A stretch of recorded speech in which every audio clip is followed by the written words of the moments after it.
Hello friends, আমি sweeties কিচেনে তোমাদের স্বাগতম। আজকে আমি বানাবো মুরগির লাল ঝোল। সেই জন্য এখানে আমি চিকেন নিয়েছি, চিকেনগুলোকে ভালোভাবে ধুয়ে নিয়েছি আর আলুগুলোকে ডুমো ডুমো করে কেটে নিয়েছি। আলুগুলোকে ফার্স্টে ফ্রাই করে নিতে হবে।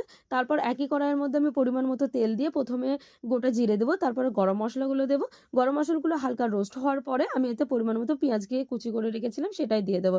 আর পেঁয়াজটাকেও হালকা রোস্ট করে নিতে হবে। আর রোস্ট করার পরে চিকেনগুলোকে এর মধ্যে দিয়ে দেবো। চিকেনগুলো দেওয়ার পরে যে আলুগুলো ফ্রাই করে রেখেছিলাম সেটাও চিকেনের সঙ্গে দেবো আর দুটোকে ভালোভাবে রোস্ট করে নেবো। তারপরে এতে পরিমাণ মতো আমি আদা রসুনের পেস্ট দেবো। আর আদা রসুনের পেস্টটা যেন কাঁচা গন্ধ না থাকে সেই জন্য ভালোভাবে রোস্ট করে নেবো। আর তারপর এতে পরিমাণ মতো আমি টক দই দেবো। টক দইটাকেও ভালোভাবে রোস্ট করে নেবো একদম লো হিটে। তারপরে এতে আমি কিছুটা পরিমাণে টমেটোর পিউরি দিচ্ছি। টমেটো পিউরি দেওয়ার পরে এতে আমি গুঁড়ো মশলাগুলো দিয়ে দিচ্ছি, যেমন হলুদ গুঁড়ো, লঙ্কা গুঁড়ো, লবণ, পরিমাণ মতো জিরে গুঁড়ো, ধনে গুঁড়ো। তো এইভাবে দিয়ে ভালোভাবে কষে নিয়ে জল দিয়ে ফুটে নিলে তৈরি মুরগির লাল ঝোল। তো তোমরা যদি ডিটেলসে ভিডিও চাও তাহলে ইউটিউবের লিঙ্ক আমি ডেসক্রিপশনে দিয়ে দেবো, দেখে নিতে পারো আমার চ্যানেল থেকে। Thanks for watching.